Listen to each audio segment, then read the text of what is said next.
ನಮಸ್ಕಾರ. ಕನ್ನಡ ಒನ್ನೆಗೆ ಸ್ವಾಗತ. ನಾನು ನಿಮ್ಮ ಭಾಗ್ಯನಾರಾಯಣ ಬೊಗ್ಗವರಪು. ಗುವಾಹಟಿ ಅಸ್ಸಾಂ ರಾಜ್ಯದ ರಾಜಧಾನಿ ನಿನ್ನೆ ಮತ್ತು ಇವತ್ತು ಸ್ತಬ್ಧವಾಗಿ ಹೋಗಿದೆ. ಜನವೋ ಜನ ಸಾಗರ, ಶೋಕ ಸಾಗರದಲ್ಲಿ ಜನಸಾಗರ. ಯಾಕೆ ಅಂದರೆ ಅಲ್ಲಿನ ಸುಪ್ರಸಿದ್ಧ ಗಾಯಕ ಜುಬಿನ್ ಗರ್ಗ್ ಅನ್ನುವಂಥವರ ನಿಧನ ಆಗಿದೆ. ಅವರ ನಿಧನದ ಹಿನ್ನೆಲೆಯಲ್ಲಿ ಇಡೀ ರಾಜ್ಯದಲ್ಲಿ ಶೋಕಾಚರಣೆ ಇದೆ.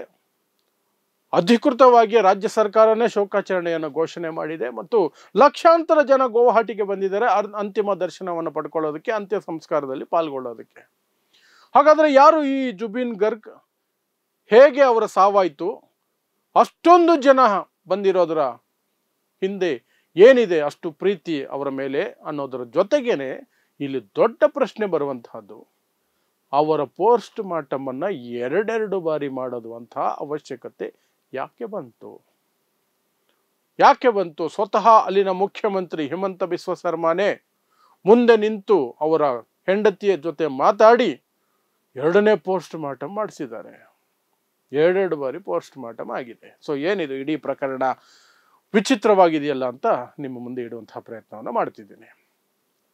ದಕ್ಷಿಣ ಭಾರತೀಯರಿಗೆ, ನಮಗೆ ಅದು ಅಭ್ಯಾಸ ಇದೆ. ದೊಡ್ಡ ಸ್ಟಾರ್ ನಟರು ಅಥವಾ ದೊಡ್ಡ ಸೆಲೆಬ್ರಿಟಿಗಳು ಸತ್ತು ಹೋದಾಗ ಅಥವಾ ನಿಧನ ಆದಾಗ ಸಾವಿರಾರು ಸಂಖ್ಯೆಯಲ್ಲಿ, ಲಕ್ಷಾಂತರ ಸಂಖ್ಯೆಯಲ್ಲಿ ಜನ ಬರ್ತಾರೆ. ನೀವು ಎಲ್ಲರೂ ವಿಚಾರದಲ್ಲೂ ನೋಡಿದ್ದೀವಿ. ಡಾಕ್ಟರ್ ರಾಜ್ಕುಮಾರ್ ಆಗಿರ್ಬೋದು, ಅಂಬರೀಷ್ ಅವರಾಗಿರ್ಬೋದು, ವಿಷ್ಣುವರ್ಧನ್ ಆಗಿರ್ಬೋದು, ಇನ್ನೂ ಸಾಕಷ್ಟು ಸನ್ನಿವೇಶಗಳಲ್ಲಿ ಲಕ್ಷಾಂತರ ಜನ ಬರೋದು, ಸಾಕಷ್ಟು ಸಂದರ್ಭಗಳಲ್ಲಿ ಹಿಂಸಾಚಾರ ಆಗೋದು, ಏನೇನೋ ನಡೆದಿರುತ್ತೆ. ಅದು ನಮಗೆ ಅಭ್ಯಾಸ ಆಗಿದೆ. ಅದು ಕರ್ನಾಟಕದಲ್ಲಿ ಮಾತ್ರ ಅಲ್ಲ, ಆಂಧ್ರದಲ್ಲಿ ಆಗಿರ್ಬೋದು, ತಮಿಳುನಾಡಲ್ಲಿ ಆಗಿರ್ಬೋದು. ಅಲ್ಲಿನ ಸೂಪರ್ ಸ್ಟಾರ್ಗಳು ಜೀವ ಬಿಟ್ಟಾಗ ಅಥವಾ ಅವರು ನಿಧನರಾದಾಗ ಜನಸಾಗರವನ್ನು ನಾವು ನೋಡ್ತೀವಿ. ಆದರೆ ಉತ್ತರ ಭಾರತದಲ್ಲಿ, ಅದರಲ್ಲೂ ವಿಶೇಷವಾಗಿ ಪೂರ್ವೋತ್ತರ ಭಾಗದಲ್ಲಿರುವ ಒಂದು ರಾಜ್ಯದ ಒಂದು ಸಣ್ಣ ಹಳ್ಳಿಯಲ್ಲಿ ಹುಟ್ಟಿದಂತಹ ಜುಬಿನ್ ಗರ್ಗ್ ಅನ್ನುವಂತಹ ವ್ಯಕ್ತಿ, ಅಸ್ಸಾಂನಂತಹ ರಾಜ್ಯ, ಅಲ್ಲಿನ ರಾಜಧಾನಿ ಗುವಾಹಟಿಯಲ್ಲಿ ಅಷ್ಟು ಲಕ್ಷ ಜನ ಸೇರ್ತಾರೆ ಅಂದರೆ ಕಾಲಿಡಕ್ ಜಾಗ ಇಲ್ಲ. ಇಡೀ ನಗರದಲ್ಲಿ ಕಾಲಿಡಕ್ ಜಾಗ ಇಲ್ಲ. ಲಕ್ಷಾಂತರ ಜನ ಬಂದಿದ್ದಾರೆ. ಸೊ ಹೇಗೆ ನಿಧನ ಆಯಿತು ಅವ್ರದ್ದು ಅಂದರೆ, ಅವರು ಸಿಂಗಪೂರ್ ಪ್ರವಾಸದಲ್ಲಿ ಇದ್ರು. ಅಲ್ಲಿ ಒಂದು ಗಾಯನ ಕಾರ್ಯಕ್ರಮ ಕೊಡೋದಿತ್ತು. ಆದರೆ ದಿಢೀರಂತ ಅಲ್ಲಿಂದ ಒಂದು ಆಘಾತಕಾರಿ ಸುದ್ದಿ ಬರುತ್ತೆ. ಅವರು ಸ್ವಿಮ್ಮಿಂಗ್ ಪೂಲ್ನಲ್ಲಿ ಮುಳುಗಿ ಜೀವ ಬಿಟ್ಟಿದ್ದಾರೆ. ಒಂದು ಅಪಘಾತ ಆಗಿದೆ, ಸ್ವಿಮ್ಮಿಂಗ್ ಪೂಲಲ್ಲಿ ಮುಳುಗು ಹೋಗಿದ್ದಾರೆ, ಸತ್ತು ಹೋಗಿದ್ದಾರೆ ಅಂತ ಇಡೀ ಅಸ್ಸಾಂ ರಾಜ್ಯ ಶೋಕಸಾಗರದಲ್ಲಿ ಮುಳುಗುತ್ತೆ. ಗುವಾಹಟಿಗೆ ಜನ ಬರೋದಕ್ಕೆ ಶುರು ಮಾಡ್ತಾರೆ. ಯಾಕಂದ್ರೆ ಸಿಂಗಪೂರ್ನಿಂದ ಗುವಾಹಟಿಗೆ ಫ್ಲೈಟಲ್ಲಿ ಅವರ ಮೃತದೇಹವನ್ನು ತೆಗೆದುಕೊಂಡು ಬರ್ತಿದ್ದಾರೆ ಅನ್ನುವಂತಹ ಸುದ್ದಿಗಳು ಬರ್ತವೆ. ಅದು ಅಸ್ವಾಭಾವಿಕ ಸಾವಾಗಿರೋದ್ರಿಂದ, ಸ್ವಿಮ್ಮಿಂಗ್ ಪೂಲ್ನಲ್ಲಿ ಜೀವ ಹೋಗಿರೋದ್ರಿಂದ, ಮುಳುಗಿ ಸತ್ತು ಹೋಗಿರೋದ್ರಿಂದ ಸಿಂಗಪೂರ್ನಲ್ಲಿ ಅಲ್ಲಿನ ಸರ್ಕಾರ ಪೋಸ್ಟ್ ಮಾರ್ಟಮ್ ಮಾಡಿದೆ. ಇಲ್ಲಿಗೆ ಬಂತು ಬಾಡಿ. ಲಕ್ಷಾಂತರ ಜನ ಸೇರಿದ್ರು. ನಿನ್ನೆ ಎಲ್ಲ ದರ್ಶನ ಆಯಿತು, ಇವತ್ತು ಅಂತ್ಯ ಸಂಸ್ಕಾರ. 2 ದಿನ ಕಂಪ್ಲೀಟ್ ಜಾಮ್, ಗುವಾಹಟಿ ಜಾಮ್. ಅಷ್ಟು ಜನ ಅಂದರೆ ಜನ, ಲಕ್ಷಾಂತರ ಜನ ಕಣ್ಣೀರಿಡ್ತಾ ಇದ್ರು. ಒಬ್ಬೊಬ್ಬರು ಕಣ್ಣೀರಿಡ್ತಾ ಇದ್ರು. ಅವ್ರ ಕುಟುಂಬದವರು ಮಾತ್ರ ಅಲ್ಲ, ಪ್ರತಿಯೊಬ್ಬರು ಕಣ್ಣೀರಿಡ್ತಾ ಇದ್ರು. ಸುಮಾರು 18,000 ಹಾಡುಗಳನ್ನು ಹಾಡಿರುವಂತಹ ವ್ಯಕ್ತಿ. ಬಾಲಿವುಡ್ಡಲ್ಲೂ ಹಾಡಿದ್ದಾರೆ, ಬೇರೆ ಭಾಷೆಗಳಲ್ಲೂ ಹಾಡಿದ್ದಾರೆ. ಸುಮಾರು 4-5 ಭಾಷೆಗಳಲ್ಲಿ 18,000ಕ್ಕೂ ಹೆಚ್ಚು ಹಾಡುಗಳನ್ನು ಹಾಡಿದ್ದಾರೆ. ಸುಮಾರು 52 ವರ್ಷ ವಯಸ್ಸು ಈಗ ಅವರಿಗೆ. 52ನೇ ವಯಸ್ಸಿನಲ್ಲಿ ಅವರು ತಮ್ಮ ಜೀವ ಕಳ್ಕೊಂಡಿದ್ದಾರೆ. ಆದರೆ ಅಲ್ಲಿಂದ ಬಂದ ತಕ್ಷಣ ಜನರ ಆಕ್ರೋಶ, ನೋವು ಮತ್ತು ಅಲ್ಲಿ ಸೇರಿದ್ದಂತಹ ಜನರ ಕೂಗು ದೊಡ್ಡ ಮಟ್ಟದಲ್ಲಿ ಬೇರೆ ಕಡೆಗೆ ತಿರುಗ್ತು. ಒಂದು ಕಡೆ ಶೋಕದ ನಡುವೆನೆ ಇದು ಒಂದು ಷಡ್ಯಂತ್ರ, ಅವರನ್ನ ಯಾರೋ ಕೊಂದಿದ್ದಾರೆ, ಅವರ ಸಾವಿನ ಹಿಂದೆ ಏನೋ ರಹಸ್ಯ ಇದೆ, ಆ ರಹಸ್ಯವನ್ನ ಬಯಲು ಮಾಡಲೇಬೇಕು ಸರ್ಕಾರ ಅಂತ ಸರ್ಕಾರದ ಮೇಲೆ ಒತ್ತಡ ಹಾಕೋದಕ್ಕೆ ಶುರು ಮಾಡಿದ್ರು. ಒಂದಲ್ಲ ಇಬ್ಬರಲ್ಲ, ಲಕ್ಷಾಂತರ ಜನ ರಸ್ತೆಗಳಿಗಿಳಿದು ಘೋಷಣೆಗಳನ್ನು ಕೂಗ್ತಾ ಸರ್ಕಾರದ ಮೇಲೆ ಒತ್ತಡ ಹಾಕೋಕ್ಕೆ ಶುರು ಮಾಡಿದ್ರು.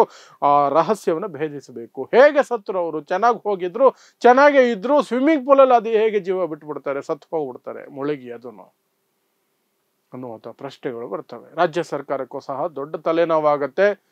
ಏನು ಮಾಡೋಕ್ಕಾಗೋದಿಲ್ಲ. ರಾಜ್ಯ ಸರ್ಕಾರ ಕೊನೆಗೆ ಜನರ ಭಾವನೆಗಳಿಗೆ ಬೆಲೆ ಕೊಟ್ಟು ಅವರ ಒತ್ತಡಕ್ಕೆ ಮಣಿದು ಸ್ವತಃ ಮುಖ್ಯಮಂತ್ರಿನೇ ಆ ಜುಬಿನ್ ಗರ್ಗ್ ಅವರ ಹೆಂಡತಿಯ ಜೊತೆ ಮಾತಾಡಿ 2ನೇ ಬಾರಿಗೆ ಭಾರತದಲ್ಲಿ ಗುವಾಹಟಿಯಲ್ಲಿ ಪೋಸ್ಟ್ ಮಾರ್ಟಮ್ ಮಾಡೋದಕ್ಕೆ ಒಪ್ಪಿಸ್ತಾರೆ.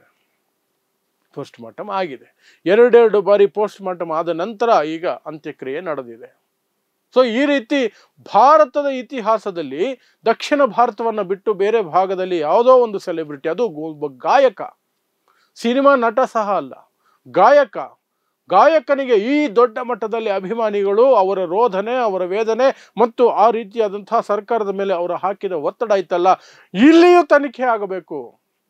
ಮತ್ತೆ ಪೋಸ್ಟ್ ಮಾರ್ಟಮ್ ಮಾಡಿ, ಪರವಾಗಿಲ್ಲ, 2 ಬಾರಿ ಅವರ ದೇಹವನ್ನು ತುಂಡು ಮಾಡಿದ್ರು ಪರವಾಗಿಲ್ಲ, ನಮಗೆ ಬೇಕು, ಅದು ಸತ್ಯ ಗೊತ್ತಾಗಬೇಕು, ಹೇಗೆ ಸತ್ರು ನಮ್ಮ ಗಾಯಕ ಅಂತ.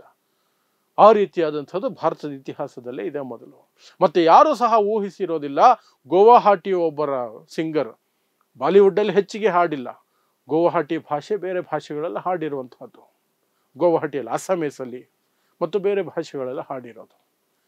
ಅಂತಹ ಒಬ್ಬ ಗಾಯಕನಿಗೆ ಆ ಮಟ್ಟದ ಫ್ಯಾನ್ ಫಾಲೋಯಿಂಗ್, ಅದು ಕೂಡ ಆಶ್ಚರ್ಯನೇ. ಸೊ ತುಂಬ ಆ ಒಂದು ಇಡೀ 2 ದಿನಗಳಲ್ಲಿ ನಡೆದಂತಹ ಘಟನೆಗಳು, ಬೆಳವಣಿಗೆಗಳು, ಅಲ್ಲಿದ್ದ ಆಕ್ರೋಶ, ನೋವು, ದುಃಖ, ಆ ಜನಸಾಗರ, ಅದೆಲ್ಲ ನೋಡಿ ನಿಮಗೆ ತಿಳಿಸ್ಬೇಕು ಅಂತ ಅನ್ನಿಸ್ತು. ಆ ಕಾರಣಕ್ಕೆ ಈ ವಿಚಾರವನ್ನು ನಿಮ್ಮ ಮುಂದೆ ಇಡ್ತಾ ಇದ್ದೀನಿ. ನೋಡೋಣ ಮುಂದಿನ ದಿನಗಳಲ್ಲಿ ಭಾರತದಲ್ಲಿ ತೆಗೆದುಕೊಂಡಿರುವಂತಹ ಪೋಸ್ಟ್ ಮಾರ್ಟಮ್ ಅಲ್ಲಿ ಏನು ಮಾಹಿತಿ ಬರುತ್ತೆ, ಸಿಂಗಪೂರ್ ಪೋಸ್ಟ್ ಮಾರ್ಟಮ್ ಅಲ್ಲಿ ಏನೆಲ್ಲ ಮಾಹಿತಿಗಳು ಬರ್ತವೆ, ಅಲ್ಲೇನಾದರೂ ಅನುಮಾನಾಸ್ಪದವಾಗಿ ಕಂಡು ಬರುತ್ತಾ, ಅಥವಾ ಅಲ್ಲಿ ಒಂದು ಅವಘಡ ನಡೀತು ಅಪಘಾತದ ರೀತಿಯಲ್ಲಿ, ಇದ್ದಕ್ಕಿದ್ದ ಹಾಗೆ ಏನೋ ಆಯಿತು, ಮುಳುಗಿ ಜೀವ ಬಿಟ್ಟರು ಅಂತ ಹೇಳ್ತಾರ. ವೇಟ್ ಅಂಡ್ ವಾಚ್ ಅಷ್ಟೇ. ಸೊ ನೋಡ್ತಾ ಇರಿ ಸಮಾಜಕ್ಕಾಗಿ ಕನ್ನಡ 1 ನ್ಯೂಸ್. ನಮಸ್ಕಾರ.